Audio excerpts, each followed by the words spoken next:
नमस्कार, 20 मिनट 20 खबर में आपका स्वागत है। मैं हूं आपके साथ प्रियंका राय। इस बुलेटिन में हम आपको प्रदेश से लेकर देश के अलग अलग हिस्सों की खबर दिखाएंगे।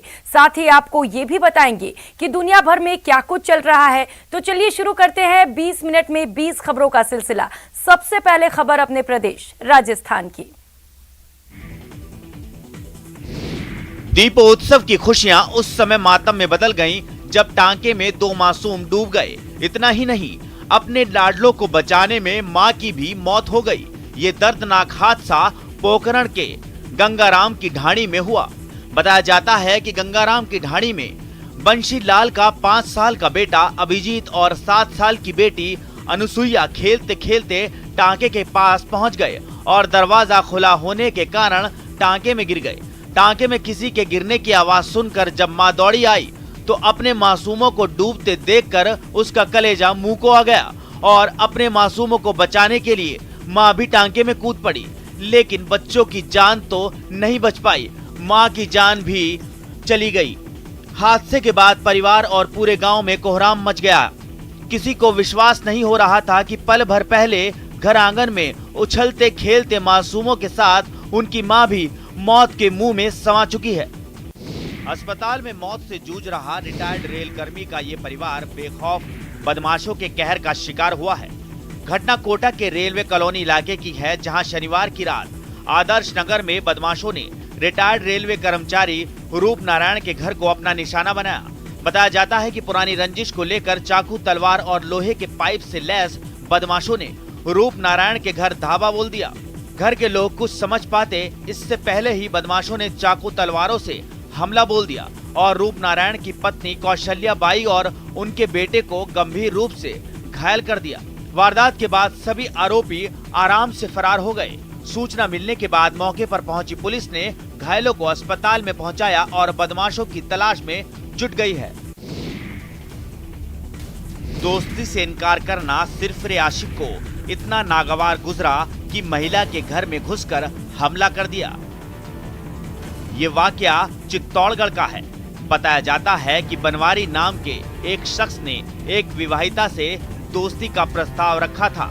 इस बात की खबर जब महिला के पति को लगी तो उसने बनवारी को समझाने की कोशिश की, लेकिन ये बात बनवारी को अच्छी नहीं लगी। पीड़ितों के आरोप के मुताबिक शराब के नशे में धुत बनवारी अपने दोस्तों के साथ उनके घर आ धमका और मारपीट शुरू कर दी। इस मारपीट में 2 महिलाओं समेत 4 लोग घायल हो गए। वहीं आरोपी बनवारी को भी चोटें आईं। इस मामले में दोनों पक्ष एक दूसरे पर आरोप प्रत्यारोप लगा रहे हैं। महिला के घरवाले इसे छेड़छाड़ का मामला बता रहे हैं, तो आरोपी ने जमीन विवाद में मारपीट का आरोप लगाया है।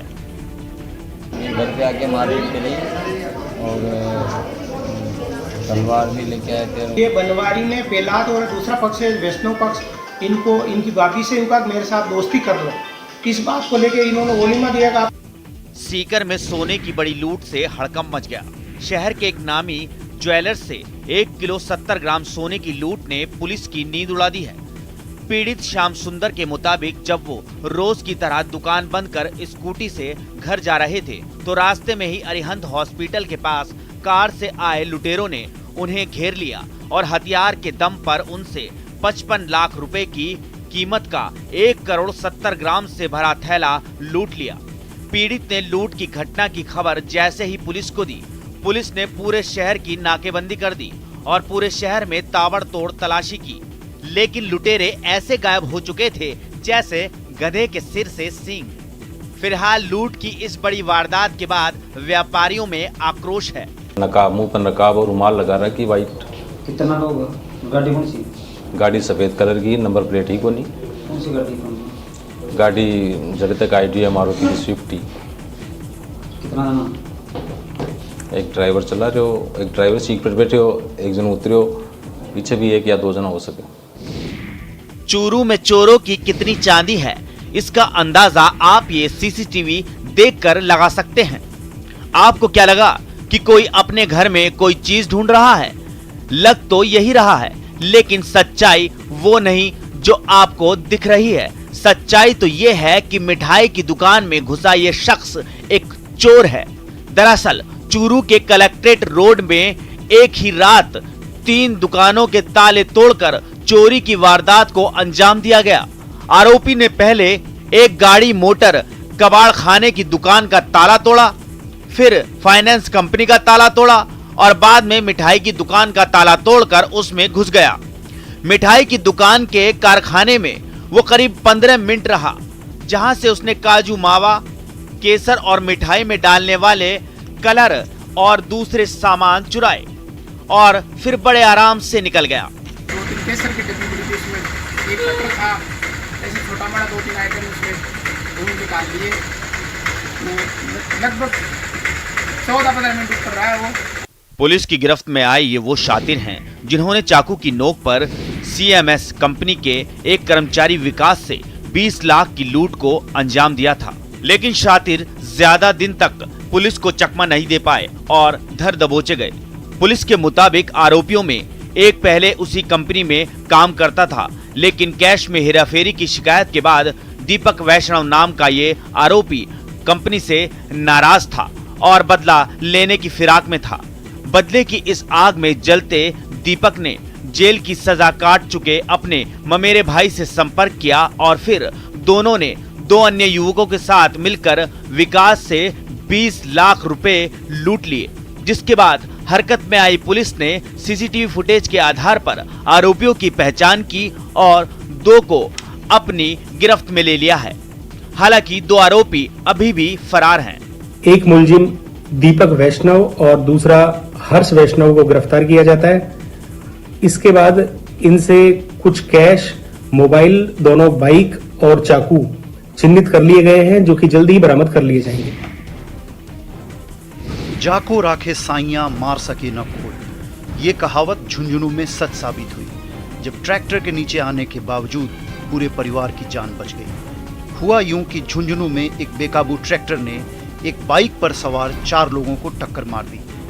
यह हादसा उस वक्त हुआ जब एक शख्स अपनी पत्नी और 2 बच्चों के साथ उस बाइक से जा रहा था। सड़क के किनारे इक्का दुक्का लोग भी घूम रहे थे। तभी पीछे से मोटरसाइकिल पर सवार 4 लोग वहां पहुंचे और उनके पीछे से आ रहे तेज रफ्तार ट्रैक्टर ने उन्हें जोरदार टक्कर मार दी। टक्कर लगते ही चारों मोटरसाइकिल से दूर सड़क के किनारे पर गिर पड़े और ट्रैक्टर उनके ऊपर से निकल गया। अच्छी बात ये रही वो लोग ट्रैक्टर के पहियों के बीचों बीच से बचकर निकल गए, वरना बड़ा हादसा हो सकता था। आगे चलकर ट्रैक्टर वाला भी रुक गया और कई लोग भी घायलों की मदद के लिए पहुंच गए। बताया जाता है कि इस हादसे में महिला के पैर में काफी चोट आई, जबकि बाकी 3 लोग मामूली रूप से घायल हो गए। ट्रैक्टर वालों की लापरवाही से 4 जिंदगियां खतरे में थी, लेकिन चारों लोगों की किस्मत अच्छी थी, इसलिए बड़ी अनहोनी बच गई। कोरोना वायरस के प्रहार से बर्बाद हुए पर्यटन को पंख रखने का वक्त आ गया है। करीब 1.5 साल बाद सैलानियों ने फिर मरोधरा का रुख किया है। महल, होटल, सड़क और बाजार सैलानियों से सब गुलजार हैं। खासकर लीक सिटी उदयपुर में बड़ी तादाद में पर्यटक मौज मस्ती के लिए पहुंचे हैं। फतेह सागर झील, पिछोला झील और सहेलियों की बाड़ी में पैर रखने की जगह नहीं है। और हम यहाँ पूरी फैमिली के साथ आए हुए हैं उदयपुर, और हम बहुत बार भी आ चुके हैं और बहुत अच्छी सिटी है उदयपुर। अभी हमने सिटी पैलेस देखा, सहेलियों की बाड़ी देखा और अभी बहुत सारा घूमने का बाकी है। और यहाँ पे मैं घूमने आया हूँ उदयपुर सिटी में। उदयपुर सिटी बहुत ही अच्छा है, बहुत ही मतलब यहाँ पे घूमने के प्लेस बहुत ज़्यादा है, बहुत किले हैं, बहुत गार्डन है, बोटिंग की वगैरह व्यवस्था है उसमें। महामारी की वजह से मई जून के सीजन में यहाँ सन्नाटा पसरा रहा, लेकिन अब एक बार फिर सैलानियों की चहलकदमी बढ़ी है। उदयपुर में गुजराती पर्यटकों का जमावड़ा ज्यादा है। पिछले साल के मुकाबले पर्यटकों की संख्या महज 20% है। फिर भी कारोबारियों के चेहरे पर खुशी लौटी है।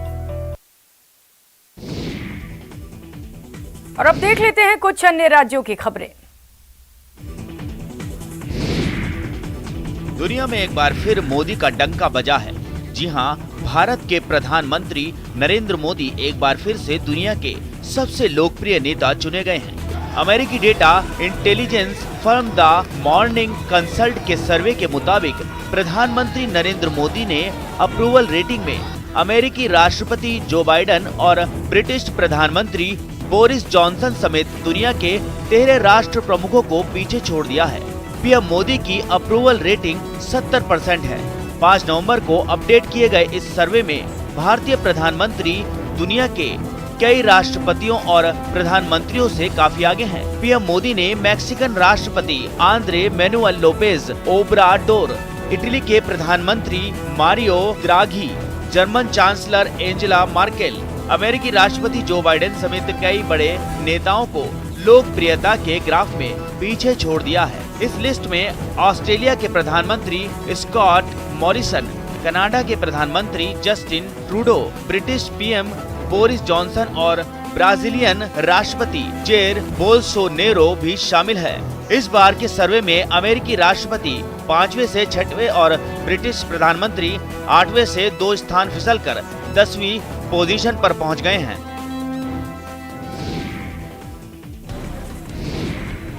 मुंबई के कांदिवली इलाके में उड़ती आग की ऊंची ऊंची लपटों से हड़कंप मच गया।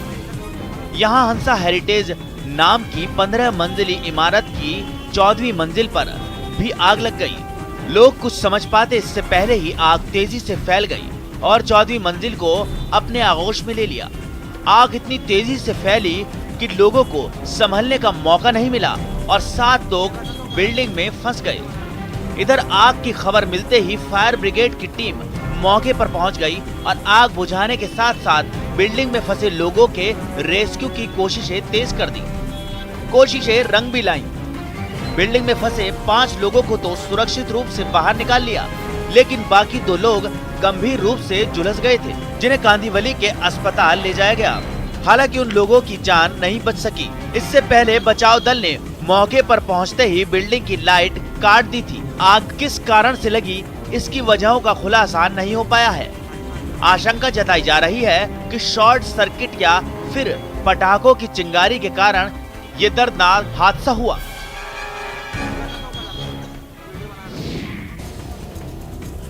गुजरात के खेड़ा में शोलों की विलासलीला देखने को मिली, जहां टाउन थाना परिसर देखते ही देखते आग के आगोश में आ गया। आग इतनी भयंकर थी कि उसने पूरे थाने परिसर को अपनी चपेट में ले लिया और थाना परिसर में रखे बाइक, कार और ऑटो रिक्शा समेत 25 से ज्यादा वाहन जलकर राख हो गए। बताया जाता है कि ये सभी पब्लिक वाहन थे, जिन्हें अलग अलग कारणों से जब्त कर थाना परिसर में रखा गया था। आग इतनी जबरदस्त थी कि इसकी लपटें दूर दूर तक दिखाई देने लगी।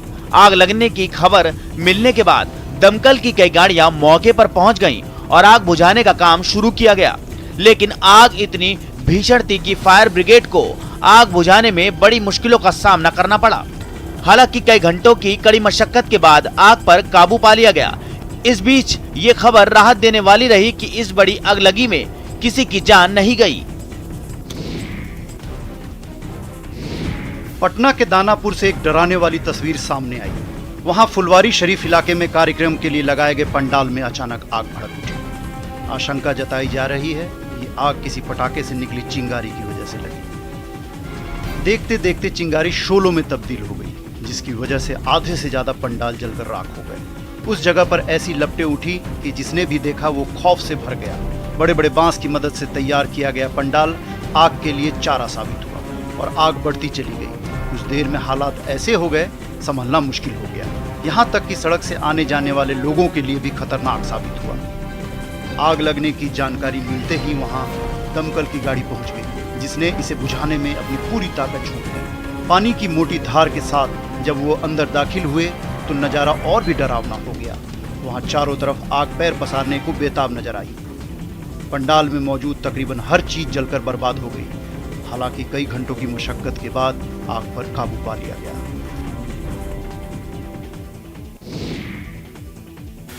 सड़क अखाड़े में तब्दील हो गई थी। लोग एक दूसरे की जान लेने पर उतारू थे। दोनों तरफ के लोगों ने एक दूसरे पर इतनी लाठियां चलाई कि देखने वाले भी दंग रह गए।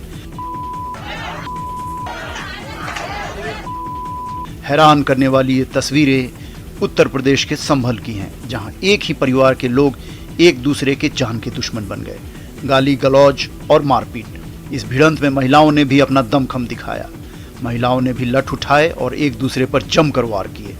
एक महिला ने तो सामने वाले गुट के एक आदमी के बाल पकड़कर उसे पूरी तरह झकझोर दिया, जिनमें से कुछ लोगों ने इसका वीडियो भी बनाया। हमारे देश में पारिवारिक झगड़ों के सड़क पर आने में देर नहीं लगती। जरा सी बात पर शुरू हुए विवाद कब हाथापाई में बदल जाएं पता नहीं। संबल में बीच बाजार मची मारपीट की भी यह वजह थी। आपसी कलह की वजह से एक ही परिवार के लोग आपस में ऐसे उलझे कि सड़क को अखाड़ा बना दिया और काफी देर तक एक दूसरे पर लाठियां बरसाते रहे। दिवाली बीत गई, लेकिन मध्य प्रदेश सरकार ने सफाई अभियान जारी रखा है। ऐसी ही एक सफाई अभियान मंदसौर में देखने को मिला, जहां सरकारी जमीन पर बने अवैध निर्माण को जमींदोज कर दिया गया। सरकारी जमीन पर कब्जा कर दबंगों ने शोरूम बना डाला, जिसे खुदाई करने वाली मशीन की मदद से मिट्टी में मिला दिया गया। बताया गया कि जिस शोरूम पर कार्रवाई हुई, इसके मालिक को पहले ही नोटिस दिया जा चुका था, जिसके बाद वहां तहसीलदार के साथ पुलिस टीम की मौजूदगी में मशीन बुलाई गई और कब्जे वाली जमीन पर बुलडोजर चला दिया गया। बताया जा रहा है कि जिस जमीन को कब्जा मुक्त कराया गया उसकी कीमत 5 करोड़ थी। इसके साथ ही आसपास की कई दुकानों को भी तोड़ा गया, जिससे वहां काफी देर तक धुएं का गुबार सा छाया रहा। दरअसल मध्य प्रदेश में सरकार एंटी माफिया अभियान चला रही है, जिसके बारे में कई बार मुख्यमंत्री शिवराज सिंह चौहान भी बता चुके हैं। इसमें सरकारी जमीनों से दबंगों के कब्जे हटाने का काम जोर शोर से जारी है। मंदसौर में हुई कार्रवाई भी उसी का हिस्सा थी। सरकार और कृषि वैज्ञानिकों की तमाम कोशिशों के बावजूद पंजाब के किसान पराली जलाने से बाज नहीं आ रहे। ताजा तस्वीरें पटियाला से सामने आई हैं, जहां सियोना गांव के किसानों ने खेतों में पराली जलाई। किसानों का कहना है कि सरकार को पराली के निपटान के लिए उचित मशीनरी की व्यवस्था करनी चाहिए और किसानों को इस पराली का भुगतान करना चाहिए, तभी पराली जलाना बंद हो सकता है। वहीं पराली जलाने से पूरे पंजाब समेत पड़ोसी दिल्ली पर भी इसका खासा असर पड़ता है। हालांकि पिछले साल 2 साल के मुकाबले पराली जलाने के केस इस बार कम आ रहे हैं। बावजूद इसके आंकड़े गवाही दे रहे हैं कि पराली जलाने के मामले इस साल भी सबसे ज्यादा पंजाब से ही सामने आए हैं। वहीं सरकार का दावा है कि पराली निस्तारण के लिए मशीनों पर भारी सब्सिडी दे रही है। अगर इतना पैसा नहीं है तो सिर्फ 50 रुपए में भी पूसा बायो डिकम्पोजर के रूप में इसका समाधान मौजूद है। इसके बावजूद कुछ किसान मानने के लिए तैयार नहीं हैं, जबकि इससे उनके खेत की उर्वरा शक्ति नष्ट हो रही है और प्रदूषण भी फैल रहा है। शिमला के ग्रामीण इलाके धामी में होने वाला पत्थर मेला इस बार भी रस्म अदायगी तक सिमट कर रह गया। कोरोना की बंदिशों के चलते इस बार भी पत्थरों का खेल तो नहीं हुआ, हाँ, लेकिन रस्म पूरी करने के लिए चंद पत्थर जरूर फेंके गए। इस मौके पर धामी राज परिवार के उत्तराधिकारी जगदीप सिंह ने मां भद्रकाली का तिलक कर इस रस्म को पूरा किया। पत्थर मेले के दौरान 2 साल पहले की तरह मेला स्थल पर ना तो दुकानें सजी और ना ही भीड़ जुटी। परंपरा के मुताबिक राज दरबार स्थित नरसिंह देवता और देव कुरगण के स्थान पर पूजा अर्चना के बाद ढोल नगाड़ों के साथ शोभा यात्रा निकाली गई, जो पत्थरों के खेल स्थल तक निकली। आपको बता दें, सैकड़ों सालों से यहाँ एक परंपरा चली आ रही है कि पत्थरों के खेल के दौरान लगी चोट से निकलने वाले रक्त से भद्रकाली का तिलक किया जाता है। इतना ही नहीं, कहा तो ये भी जाता है कि धामी में क्षेत्र में आई आपदाओं से प्रजा को बचाने के लिए पहले मानव बलि दी जाती थी। हालांकि बाद में उस परंपरा की जगह पत्थरों का खेल करवाने की परंपरा शुरू हो गई। 20 मिनट 20 खबर में अब बात कर लेते हैं इंटरनेशनल खबरों की। कोयले के भारी इस्तेमाल की वजह से पड़ोसी देश चीन की हवा में जहर घुल गया है। वहां इतना प्रदूषण फैला कि स्मॉग की वजह से सड़क पर चलना मुश्किल हो गया, जिसकी तस्वीरें आई राजधानी बीजिंग से। वहां तो सड़क को देखकर ऐसा लगा जैसे इसे बादलों के बीच बनाया गया हो, और वो भी धूल और धुएं के। हर वक्त भागती दौड़ती दिखने वाली राजधानी की सड़कों पर गाड़ियां रेंगती नजर आई। हालात इतने खराब हो गए कि दिन में लाइटें जलाने की नौबत आ गई। बीजिंग में रहने वाले लोगों ने दावा किया है कि इस बार प्रदूषण पहले के मुकाबले प्रदूषण कहीं ज्यादा है। बताया गया कि चीन में फैक्ट्रियों और उद्योगों के लिए इस बार कोयले का इस्तेमाल रिकॉर्ड स्तर पर हुआ, जिसकी वजह से वहां 200 मीटर दूर तक देख पाना भी मुश्किल हो गया। लोगों का सड़क पर चलना तक मुश्किल नजर आया। गाड़ियों और पब्लिक ट्रांसपोर्ट से साधनों का तो और भी बुरा हाल था। रोजमर्रा की चीजों को लोगों तक पहुंचाने में खासी मुश्किलें सामने आई। हालांकि इतने खराब मौसम के बावजूद लोग अपने कामों में जुटे नजर आए। इंडोनेशिया के जावा से डरा देने वाली कुछ तस्वीरें सामने आई हैं, जहां भारी बारिश के बाद हुई तबाही में 6 लोगों की मौत हो गई, जबकि 4 लोग लापता बताए जाते हैं।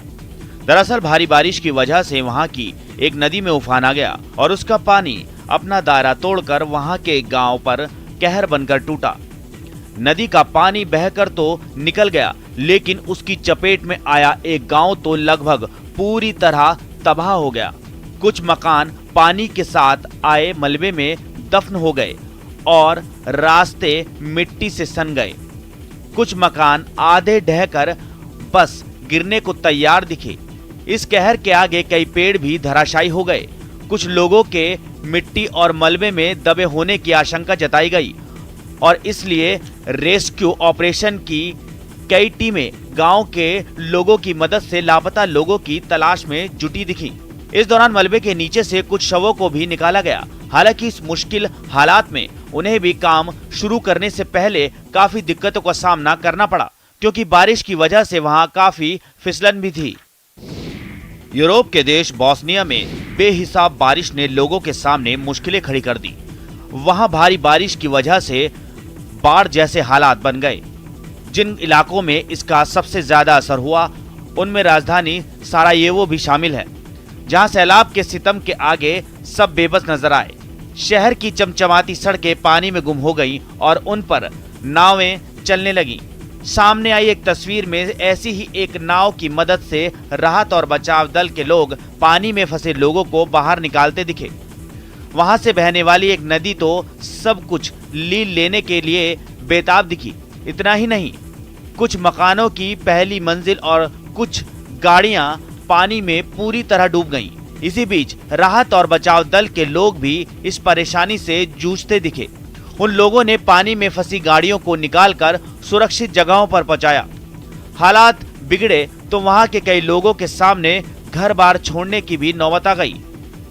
एक खतरा और भी था जिससे वहां के लोग खौफ से भर गए। वो खतरा ये था कि शहर के बगल से बहने वाली नदी में तेजी से कटान होने लगा, जिसके बाद प्रशासन की टीम ने मोर्चा संभाला और उसे रोकने की कोशिशें तेज कर दी। नदी के किनारे पत्थर और मलबे डाले गए ताकि कटान से होने वाले नुकसान को कम किया जा सके। लंदन में सरकार के खिलाफ प्रदर्शन के लिए सड़क पर उतरे लोगों की पुलिस के साथ भिड़ंत हो गई। सरकार विरोधी प्रदर्शन में 8 पुलिस वाले घायल हो गए, जबकि हिंसा के आरोप में 12 लोगों को गिरफ्तार कर लिया गया। इस मास्क मार्च की शुरुआत 2012 में हुई थी। तब से ये हर साल 5 नवंबर को दुनिया के कई शहरों में मनाया जाता है। और इसी कड़ी में जब सैकड़ों लोग लंदन की सड़कों पर विरोध करने उतरे तो उनकी पुलिस वालों से जोरदार झड़प हुई। इस दौरान प्रदर्शनकारियों ने पुलिस पर जलते हुए पटाखे फेंके और आगजनी भी की। प्रदर्शनकारियों के इस रवैये से वहां के हालात बेहद तनावपूर्ण हो गए। लिहाजा हालात संभालने के लिए पुलिस को सख्ती बरतनी पड़ी। इस बीच प्रदर्शन में शामिल कुछ लोगों ने ब्रिटेन के प्रधानमंत्री बोरिस जॉनसन का पुतला भी फूंका। इस हंगामे और झड़प से पहले वहां बड़ी संख्या में लोग मास्क मार्च में शामिल होने के लिए लंदन के मशहूर पार्लियामेंट स्क्वायर पर इकट्ठा हुए, जिसमें कुछ प्रदर्शनकारी अपने चेहरों को मास्क से ढके हुए नजर आए तो कुछ हाथों में काला झंडा लेकर सरकार का विरोध करते दिखाई दिए।